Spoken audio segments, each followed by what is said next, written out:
Nancy shares her experience using a mobility scooter for the first time at Walt Disney World. Hi, this is Dan from Nancy and Dan Travel to Disney and the founders of the Disney for Seniors Facebook group. Very recently, Nancy experienced what it was like to use an electric mobility scooter at one of the Disney theme parks at Walt Disney World.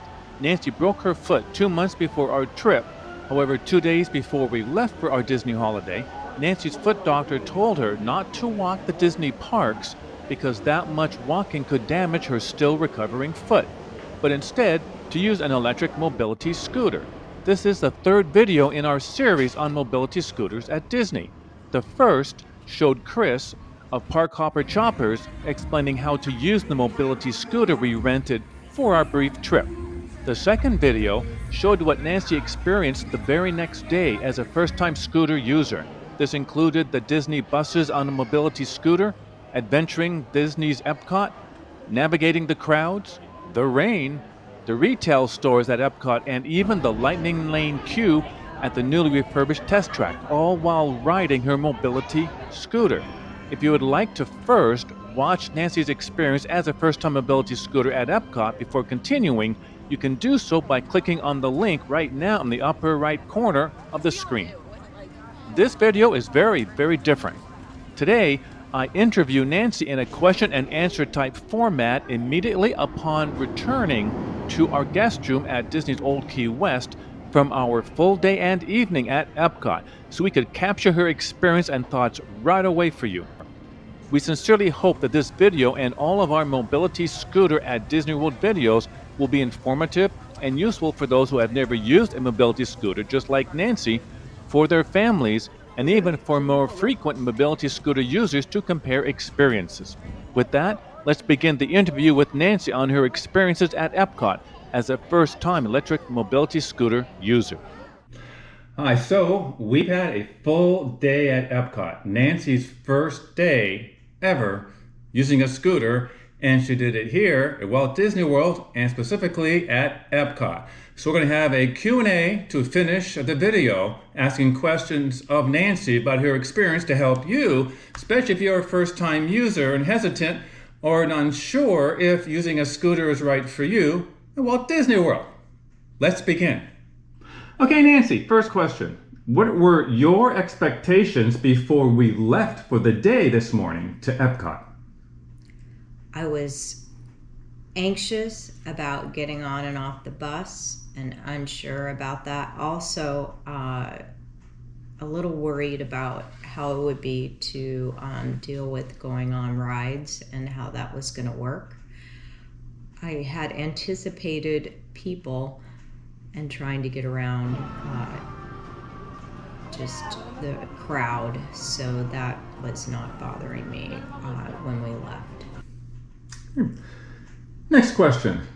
What was your overall experience as a first-time scooter user at Disney World, and specifically EPCOT? It was really good.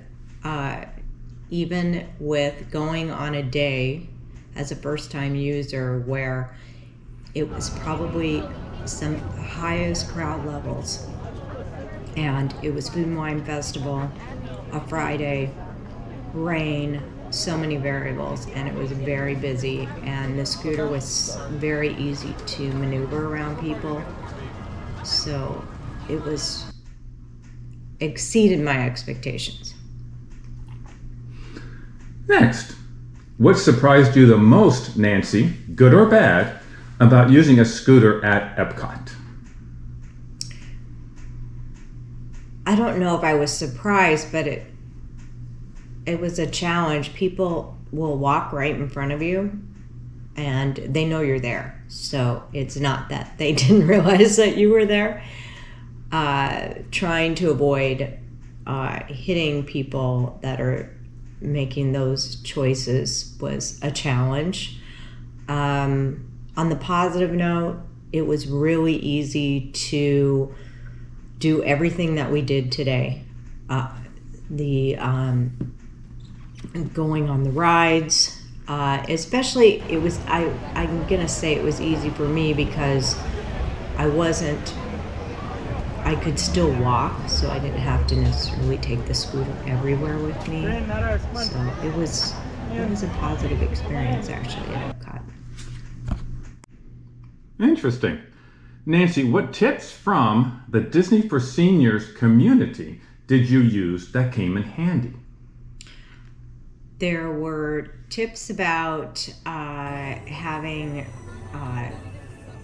garbage bags or ponchos to cover the scooter in case it got wet. That was extremely important tip for us today because we had several big deluges of rain while we were there. So without the large garbage bags and ponchos we had brought, we would have been in a world of hurt. We also took note and brought a towel, and that was really helpful. So you mentioned how we handled the rain. How did you handle the crowds at EPCOT on a Friday during Food and Wine Festival? A lot of patience. Right away, I realized that I had to just slow down, and you're watching for everyone around you because you've got people with strollers, and there were a lot of people with scooters, and there was just a lot of people who don't care. So I just had to slow down and just take it slowly so that I wasn't in a bad mood. You mentioned the buses. How was it getting on and getting off the Disney buses?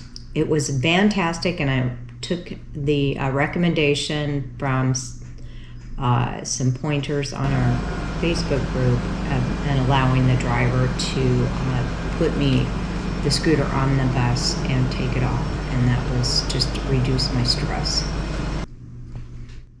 Now that you have had your first full day in a scooter at Walt Disney World, what tips or suggestions from your experience, Nancy, do you have for others thinking about trying a scooter for the very first time at Disney World or Disneyland? I would not be hesitant or let anxiety hold you back from doing the scooter. The scooter made all the difference in the world for being able to spend the day in the park, because I could not have walked the distance that I used the scooter for. Also, I really thought it was great having the three-wheel scooter. The turning radius was so nice that it was easy to park. I found the three-wheel scooter very easy to back out, pull into tight spaces. It turned really well. So I recommend that. I would just give it a try. You just have to be slow. I still feel it would be better than a wheelchair. It gives you freedom, and it just made all the difference in the world. I could not have done what I did today in the park without the scooter. Oh. Okay, thanks, Nancy. You're welcome.